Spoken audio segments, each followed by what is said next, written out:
Have you ever met a stranger, not through words, not even through a glance, but through a quiet act of courage left beneath a windshield wiper?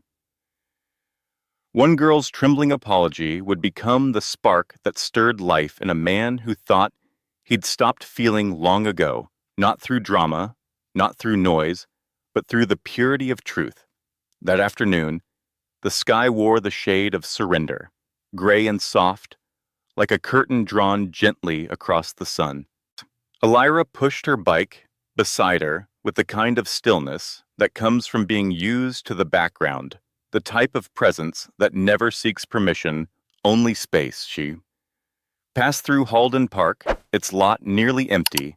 A black car sat near the edge, so polished it seemed misplaced, too fine for these quiet streets. She tried to slip by without touching it, but the slightest motion of her handlebar whispered against the car's paint a scratch, thin, almost invisible. But to her, it might as well have been carved into glass. She froze, no one saw. There was no sound except the hum of a far-off wind.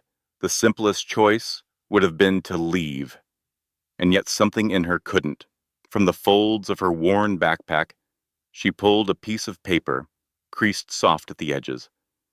Her fingers trembled, the pen smudged. She rewrote the note twice before the words came out right. "I'm sorry. I scratched your car. I wish I could fix it. I can't offer much, but I'll take responsibility. If you're upset, I understand. Here's my number." She placed it beneath the wiper, with care, as though setting down a fragile truth. Her brown hair shifted across her face in the wind, hiding her expression, revealing only her eyes, full of quiet apology. She didn't take a photo, didn't leave an explanation, just stood there for a single moment, looking at the car, not like an object, but like a confession. And then she wheeled her bike away. Back in the lecture hall, her body sat in a chair, but her mind hadn't left that parking lot. The numbers on the screen blurred like foreign script. She imagined a man reading her note, angry shouting, demanding reparation. She couldn't afford. Elira lived alone, above a bakery that smelled of cinnamon and regret. Her days were made of quiet routines, studying part-time, working weekends at a tea shop. Every crack in her world cost something, and her phone, it stayed silent, which somehow hurt even more than if it had rung the next morning. On her way to the bookstore, she saw it again, the black car resting in the exact same spot. She didn't look. Her chest tightened. Her legs pedaled faster. That evening, under a faint and fading moon, she returned for her bike, and he was there, a man maybe in his 40s.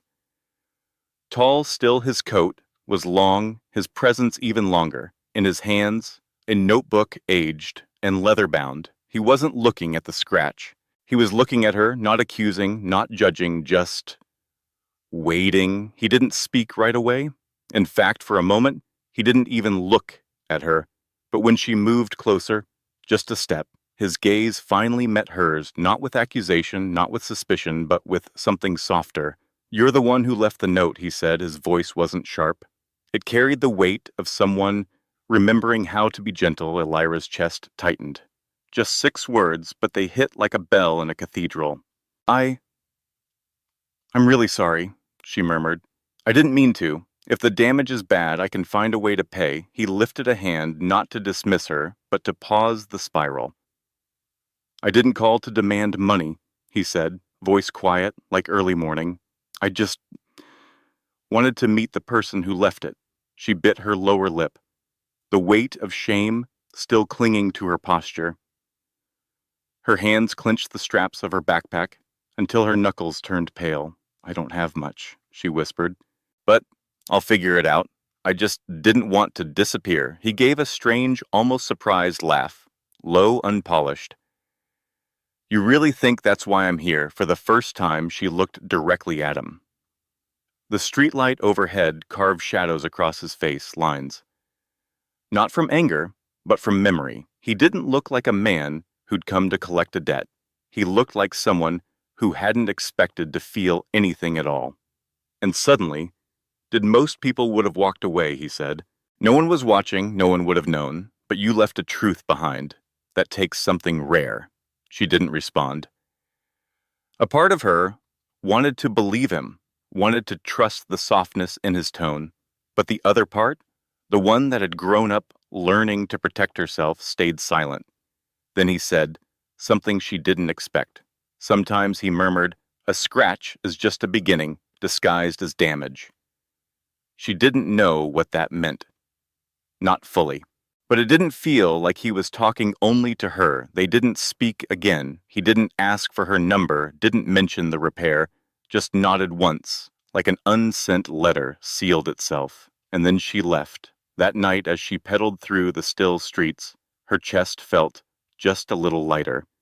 Not free, but no longer weighed down by fear. His words floated beside her, like leaves caught in a slow breeze. A scratch can be a beginning. At home, she opened her bag and found the note she hadn't used, the first version messy and misspelled, wrinkled at the edges. She smoothed it with her palm and stared at the ink smudged by sweat and nerves, and then she laughed, not loud, not sure, but real. She didn't know what tomorrow would bring, but for the first time in a while, she didn't dread it. When morning came, she woke earlier than usual, not because she needed to, but because her sleep had been stitched together with restless thoughts. His face, the note, the strange warmth in his voice. She barely knew him. They'd exchanged no more than a few sentences, but somehow his presence lingered in her mind like the hush that follows a song you didn't know you needed. She couldn't explain why, or maybe she was just afraid to. He seemed like someone far from her world, someone who wore confidence like a coat not borrowed like hers. And yet when he looked at her, it wasn't pity, it wasn't curiosity, it was something far rarer, recognition. She pulled her jacket tight around her and stepped out into the morning mist. Her breath rose like smoke. She hadn't planned on seeing him again, had even mapped out a longer route just to avoid that parking lot. But life has a habit of circling back to what it's not finished with. At the corner cafe, the one with the quiet music and warm lights strung across the awning, she saw him. Not by accident, he was waiting, seated alone at the table, furthest from the world beneath the golden bulbs that glowed like gentle eyes. In the middle of winter, he raised a hand, not as a command, not even as an invitation, just a quiet signal, like he'd seen her in a dream once and now wasn't sure if she was real. She walked slowly toward him, her heartbeat no longer panicked, just uncertain. Not from fear, but from something she didn't yet know how to name. She wasn't scared, not exactly, but there was a trembling inside her that had nothing to do with fear, just the uncertain pull of being seen by someone who didn't seem like they were supposed to notice her at all. He looked up as if he'd been expecting her, though not with certainty, more like hope, held loosely in open hands. I had a feeling you'd take this road again, he said. His voice moved like wind through dry branches, gentle, but carrying the ache of winter. I didn't think a note could keep me awake, he added with a quiet smile. Elira didn't know how to answer. She just looked down, gripping her bag like it could anchor her to the ground. Her fingers curled, not from fear, but from the weight of unfamiliar territory. The silence that followed wasn't awkward.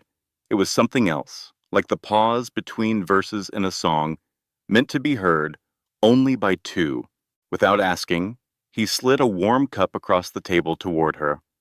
Hope I got it right. She took one tentative sip, then gave the smallest of nods. I don't like bitter, me neither.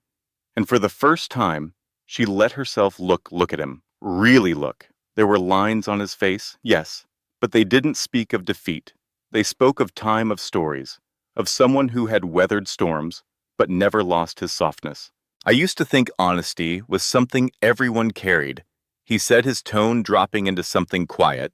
But I've realized it's more like an heirloom now, rare and too often forgotten. She didn't know if he was talking about her or someone from his past, but his words felt like a small, unspoken grief. I left the note because I knew I wouldn't sleep if I didn't, she admitted barely above a whisper. He was quiet for a breath, then nodded. There was a time I did the same, he said. Left a note on someone's windshield. They thought I was lying, called me names. After that, I stopped trying to explain myself to strangers. She looked at him then, and something between them bent. Time difference, background age. For a fleeting moment, they weren't who the world told them to be, just two people, each a little scraped from trying to do the right thing. Yesterday reminded me that maybe the world I used to believe in hasn't disappeared completely, he said, eyes holding something fragile but intact. Her throat tightened, not from sadness, but from the quiet surprise of being trusted without having to prove she deserved it. He extended his hand across the table, not as an introduction, but like offering the name itself was a kind of peace. I'm Jonas, Elara, she said, her voice steady this time. He repeated it, like it was a name he'd once heard in a song he forgot he loved. Foreign familiar, soothing. What did you do? Before she asked the question slipping from her, like a leaf falling without wind, I used to make films, he replied. Now I'm learning how to live again. She didn't understand it, not fully, but somehow it didn't feel like she needed to. He didn't ask her what she studied or what her life looked like, and she didn't explain. Because between them, explanation was not a requirement. I didn't come to ask for anything, he said, that last, just to say thank you. And if you'll let me, I'd like to buy you breakfast, not as a repayment, but for the simple fact that you reminded me sometimes the smallest things open the biggest doors. A smile, one that wasn't practiced, broke across her face. The first real one of the day, so they sat together, beneath the canopy of the cafe, in the cool light of morning, not as strangers, not yet as friends, but as two stories that had accidentally found the same sentence. Later he brought her to a place he called the world that fell asleep. It was a theater long since abandoned, hidden between red-bricked alleys. Its wooden sign barely legible, its windows fogged with time. Once people had lined up outside its doors with dreams in their eyes, now it stood in silence filled only with dust, memories, and a sliver of possibility. The building looked like it had exhaled a long time ago and never remembered how to breathe. Back in faded sunlight slipped through broken panes, slicing across dust that danced in the stillness. The air held the scent of velvet, left too long in the dark, familiar aching. This place used to matter to me, Jonas said as he gently pushed the creaking door open. His voice dropped slightly, as if even sound might disturb the ghosts that lived inside.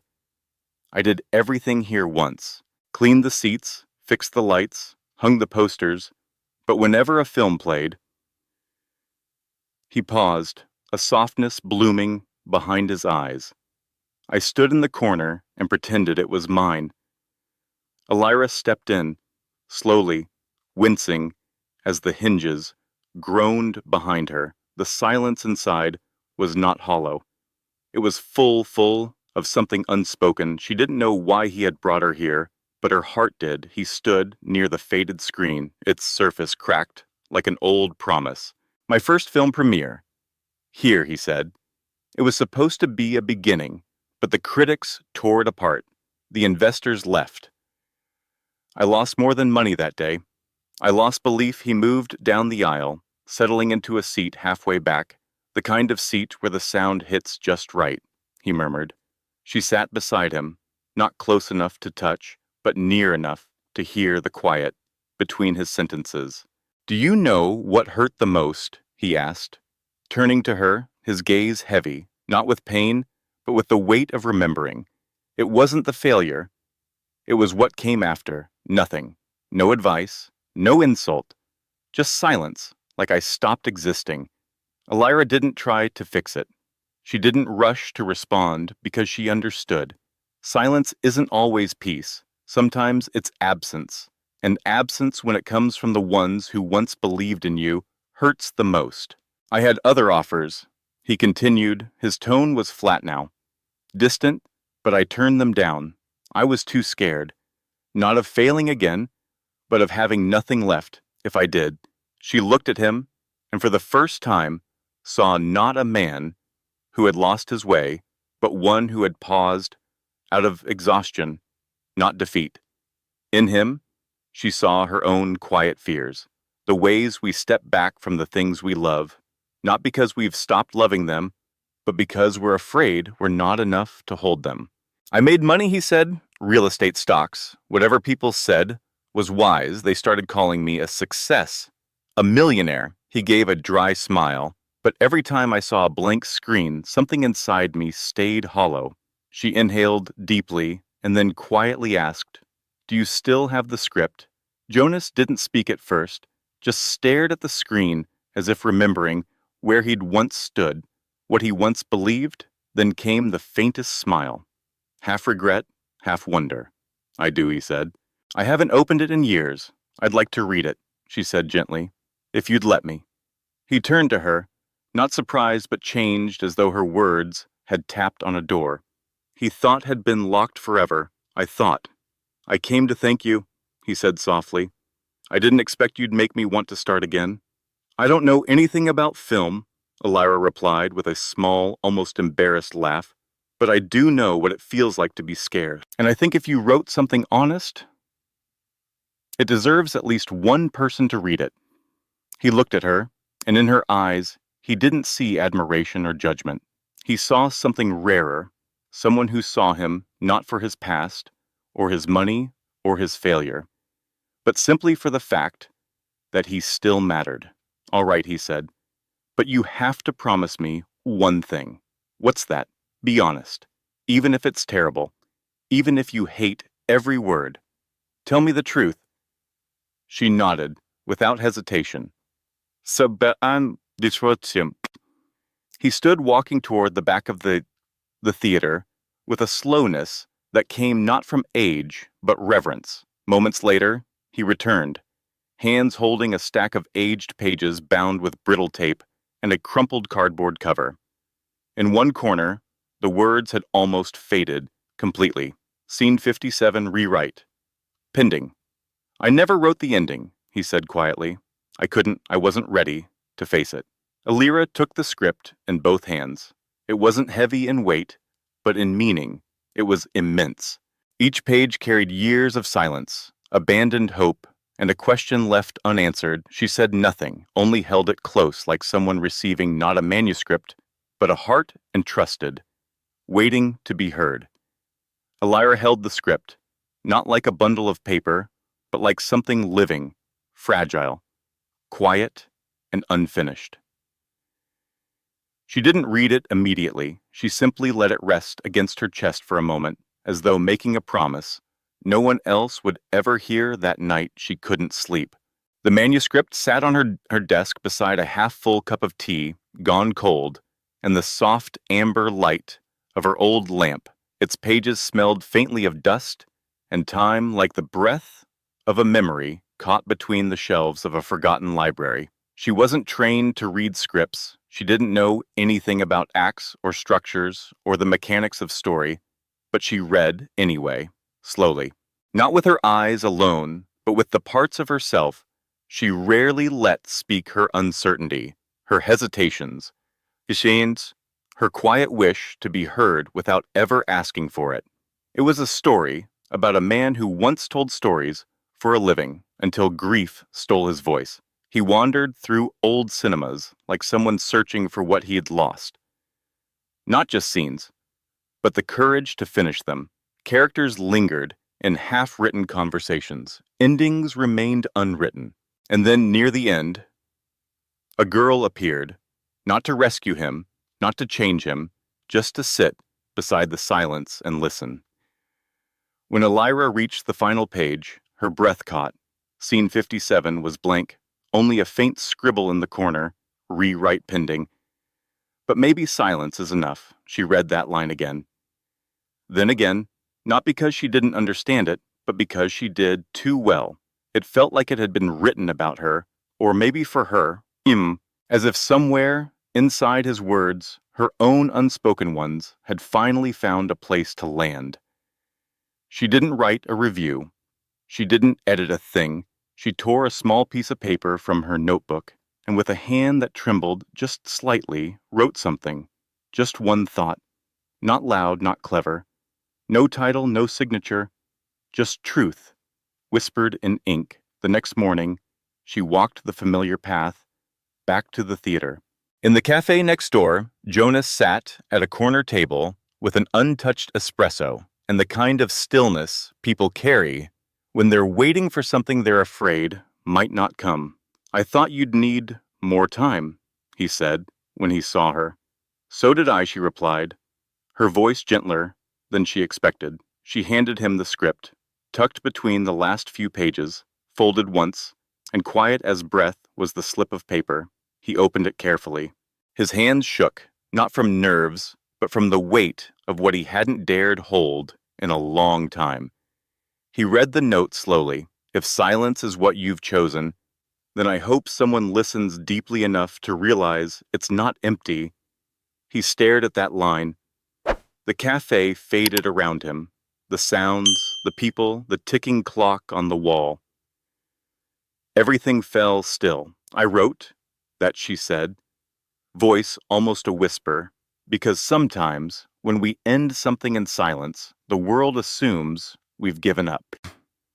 But maybe we're just afraid no one will understand what's still left unsaid. He didn't look up right away. His eyes remained on the page, like he was seeing not the ink, but the space behind it, the meaning between the words. And when he did look at her, something in him had shifted. It wasn't just gratitude. It was reverence, like a piece of him had been returned by a stranger who somehow knew where it had been all along. "You have no idea," he said quietly, "what you just did. Not for this story.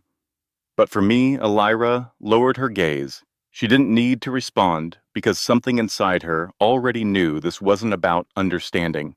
It was about being heard. Finally, fully. Even if only once. They left the cafe together without saying much more. Not because there was nothing to say, but because for the first time, the silence between them wasn't empty, it was full of something beginning. There was a rhythm, now, quiet and subtle. Not the kind you march to, more like a shared breath, between two people who had both grown used to quiet lives. Elira and Jonas didn't become collaborators overnight. They weren't teacher and student either. They were simply two people who had once lived on the edges of their own voices and now gently were learning how to speak again. They claimed a forgotten corner in the old theater, nothing more than a crooked table and two uneven chairs beneath a window, dusted by time. It wasn't an office. It wasn't meant to be. But in that silence, cracked and golden with morning light, there was just enough space to hear themselves think. At first, they didn't write. They sat takeaway cups, warming their hands, and spoke of movies that left them breathless, pages in books that broke them for reasons they couldn't name, or the way the theater's wooden walls smelled like rain soaked into memory. Some days they spent hours talking about a single moment in the script. Scene 2, should the man meet her eyes? Speak. Or should he look away? Should he speak or let the silence carry the weight? For the first time in years, Jonas picked up a pen. His hand moved slowly as if the ink had to wade through years of hesitation. Before becoming words, Elira wrote in blue ink. Her handwriting, small and slanted. Sometimes it was a line of dialogue. Sometimes it was just a single question mark. She didn't try to sound clever. She simply wanted to understand. And there was no hierarchy between them. Jonas never talked down, Elira never deferred. They met each other not as expert and beginner, but as two voices, uneven in volume, but equal in value. One afternoon, sunlight caught the curve of Elira's empty teacup. She turned to him and said softly, "Every time I write it, feels like I'm answering a question. I've never been brave enough to ask aloud." Jonas smiled, the kind that comes after silence, not instead of it. I write like I'm trying to find an old house I thought was torn down, and so the story changed. It was no longer just about a man who had once loved stories. It became about two people, one who had lost his voice and one who never thought hers deserved to be heard. Together, they wrote a story. Neither of them could have written alone. Then one morning, just as they were revisiting the newest version of Scene 57, the old theater door creaked open. A man entered, older, silver-haired, carrying the weight of years in the business, but without the cynicism. His name was Marcus, a film producer who used to work with Jonas and who still, every weekend, visited this forgotten place like lighting a candle in a chapel no one else prayed in anymore. I heard someone was breathing life back into this place, Marcus said, eyes landing on the script in Jonas's hands. Jonas paused, not out of shame, but out of honesty. I'm writing again, he said, then glanced at Elira. Not alone to this time. Marcus sat. He read a few pages slowly, carefully. He didn't speak right away. His face stayed unreadable, but there was a narrowing of his brow, not out of doubt, but out of focus. He pointed to a line of dialogue, halfway through. She wrote this. Jonas nodded.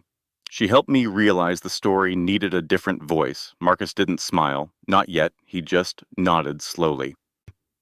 Then stood, reached into his coat, and placed a business card on the table. If you're serious about this, both of you call me, he said. Maybe it won't become a film, but it deserves to be heard. After Marcus left, the air in the room felt different. Not lighter, not heavier, just fuller. Jonas turned to her, and something in his expression glowed with a hesitant warmth, like sunlight breaking through a thick old cloud. You just made me remember something, he said. What's that, she asked. He looked at the pages between them, then back at her.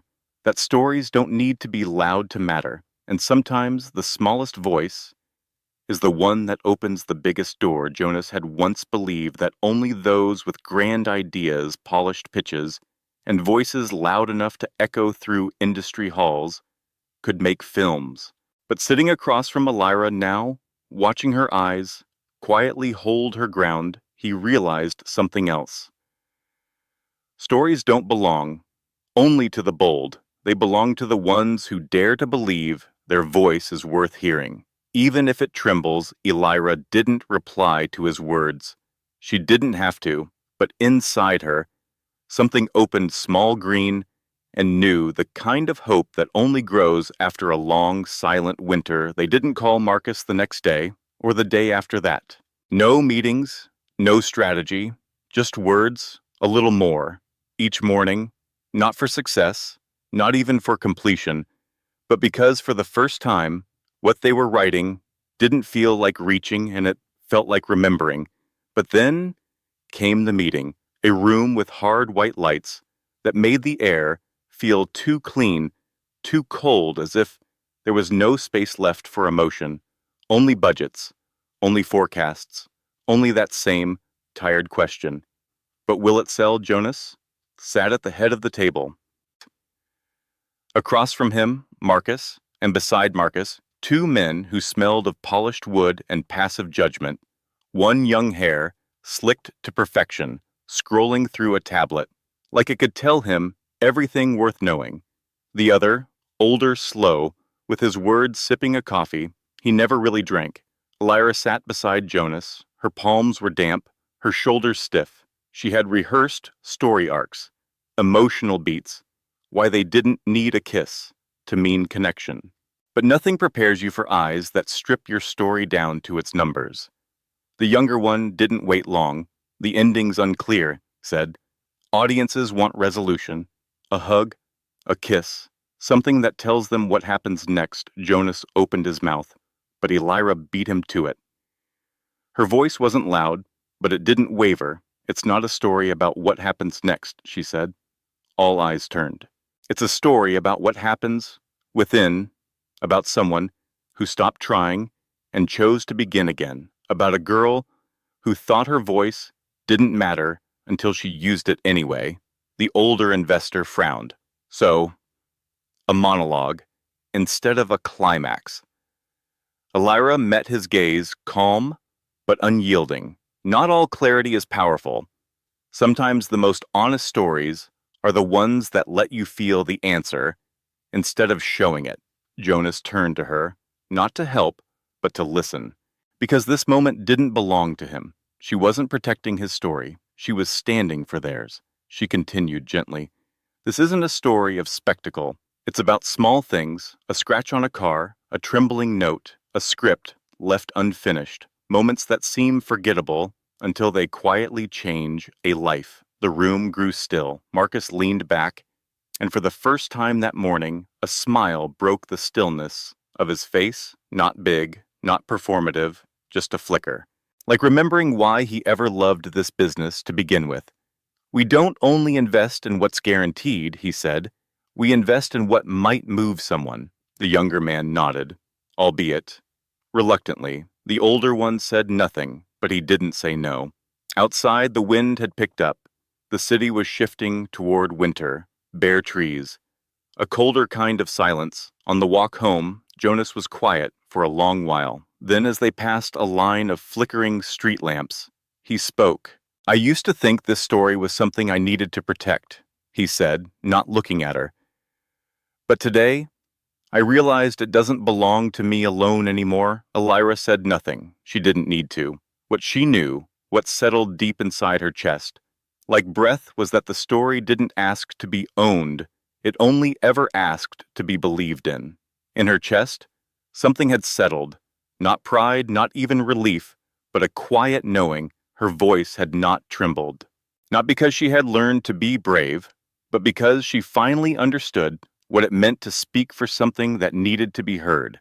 If she didn't speak for this story, no one would, and for the first time, that truth didn't frighten her. I'm proud of you, Jonas, said barely above the wind. She didn't respond right away, just looked forward as the street lamps began to glow their golden halos, flickering against the bare trees.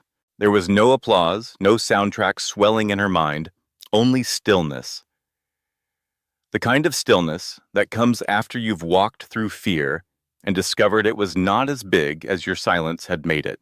She was no longer the girl who left an apology, trembling beneath a windshield wiper. She was the girl who rewrote the ending, not just of the story, but of herself. That afternoon slipped gently into dusk.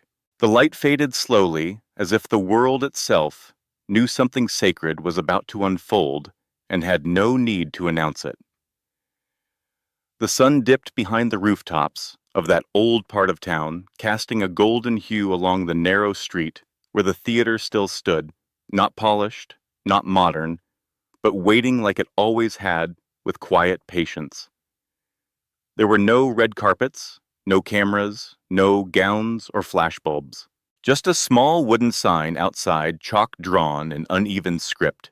Tonight. One story, two hearts. Countless silences. Elira stood at the entrance, wrapped in a simple, pale blue dress, her hair pinned back.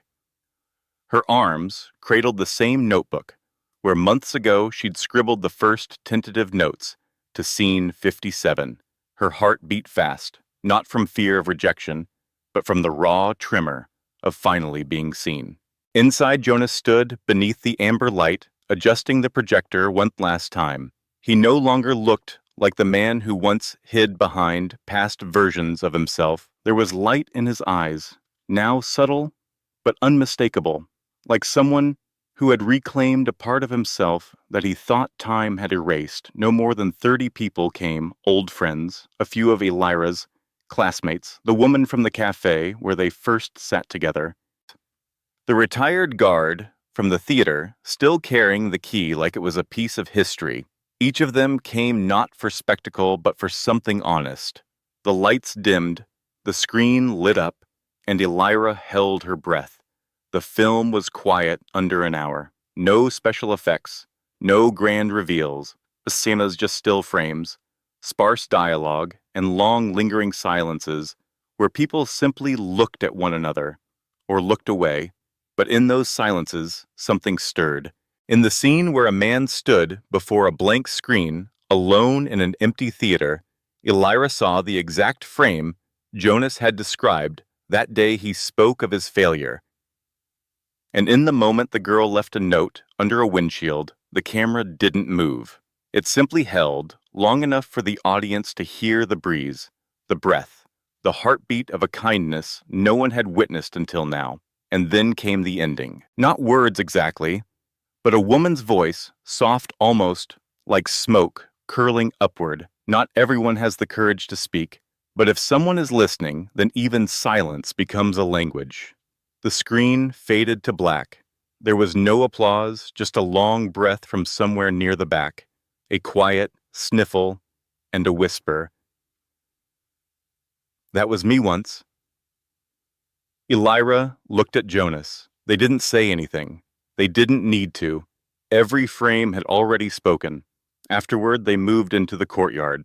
A table set with tea, a plate of cookies still warm, strings of soft lights, overhead swaying gently. Like wind chimes made of glow, someone clinked their glass to Elira's. A man who had known Jonas long before this chapter began. That story, he said, was honest. Thank you for not giving it the ending people expect. A woman approached Elira quietly, her hands weathered but gentle. I was silent for years, she said, voice carrying the kind of weight only truth can hold. Watching your story, I saw a piece of myself I thought was gone. Elira didn't know how to answer, so she didn't. She simply smiled lightly, like wind brushing through tall grass, because some gratitude is too personal to echo aloud. Eventually, the courtyard emptied, teacups gathered, lights dimmed, only they remained. Jonas sat on the stone steps just outside the theater, his shoes dusted with the hush of evening. Elira joined him, shoulders barely touching. But it was enough. I was thinking, she murmured, eyes following a slow star above the roofline. If someone asked me whether this was the ending or the beginning, what would I say? Jonas smiled without turning. I'd say, it doesn't matter, as long as we keep writing. So they sat there in that space, between stars and streetlight, not needing their story to close. Because what truly needed to be said had already been told. The first rain of the season came without warning. Soft drops tapped against the glass, like a quiet reminder. Things move forward, even when we're still. Elira sat at her desk, small wooden familiar, beside her a cactus in a chipped pot, a mug of tea, gone cool, and the final version of the script, its old title erased. Now it read only. Scene 57, she had rewritten the ending. Not because anyone told her to, not for critics, not for investors, but because something inside her, long buried, had risen gently, asking to be spoken. This version had no confessions, no orchestras, no declarations beneath the rain. Just a girl in a cafe, opening a notebook and quietly writing, not to be read, not to be shared, just to hold on to the story that had once silenced her and finally let it speak. Jonas read it alone in the quiet theater, no audience, no lights, just the projector flickering faintly in the background and the weight of the pages resting in his lap. He read every word slowly, like breathing it in. And when he reached the last line, he didn't move, not because he didn't understand, but because he did. We don't get to choose when the story starts, but we can always rewrite the ending. It was just one sentence, but to him, it felt like a door cracking open, a gesture of forgiveness, a welcome home, a beginning wearing the quiet clothes of closure. The next week, Elira visited her childhood home in the quiet outer edges of the city. She brought the script with her, not to show off, not to prove anything, but to slip it quietly onto the bookshelf in her old room between worn novels and school journals. A quiet place for something that had once felt impossible. Her mother noticed, "You used to write on the back of bread wrappers," she said, touching the stack gently, "and now you've written an entire film." Elira brushed her hand along the spine. "I just rewrote the things I used to be afraid of." On another afternoon, Jonas invited her for a walk. They returned to the park where it had all begun. The trees were bare now, their branches drawn like fine charcoal lines across the sky. The bench, that bench stood still in its place. New paint. Same memory. I used to think endings were always sad, Jonas said as they slowed beside it. But maybe I just never waited long enough to see them through. Elira smiled gently, her hands tucked into her coat sleeves. An ending isn't where a story dies, she replied. It's where it no longer needs to be explained. They didn't hold hands, they didn't have to. There was no dramatic music, no grand embrace beneath falling snow. But in the quiet glance they shared, as their footsteps matched across the path, there was peace. The kind that comes not from finding answers, but from finally letting the questions rest. Winter crept in. Without ceremony, a hush settled over the trees. And one morning, Elira sat by the window wrapped in a knitted scarf, pen in hand. Not writing a script this time, but a letter. Dear you, the one who once feared you weren't enough. I used to believe that a scratch meant something was broken, but now I know it's just the place where light finds its way in. Thank you for pausing, for reading the note I left behind, because if you hadn't, this story might never have begun. If this were a film, the frame would fade gently to a girl in a quiet room, morning light, spilling across the wooden floor, her hand resting on a blank page. No music, just the soft scratch of pen against paper, like the exhale of someone who has finally made peace with her own voice. Because the story was never really over. It had only just found a new way to be written. And if you listening now have ever wondered whether the small things you do matter, whether the quiet gesture, the soft word, the unspoken kindness was ever seen, let this be your answer. Sometimes a single note, a whispered truth, a scratch on a car can change everything. Not because it's loud, but because it's honest. If this story found you at the right time, leave a like, a comment, or simply send it to someone who might need a soft reminder that even silence, when heard, can become a language of hope. And if you want to walk through stories like this again, subscribe, because maybe in the next one, you'll see a piece of yourself looking back. To everyone who listened, felt, and stayed until the very last frame, thank you. Thank you for giving this story your time, your presence, and perhaps even a quiet piece of your heart. Stories like this are not told for applause, they are told for connection, for the soft spaces in all of us that long to be seen, heard, and understood. If this journey touched you in any way, know that your presence here means more than words can hold. You made space for honesty. You listened to silence, and in doing so, you became part of something gentle but real. From the bottom of our hearts, thank you for walking with us. We'll be here with the next story waiting for you.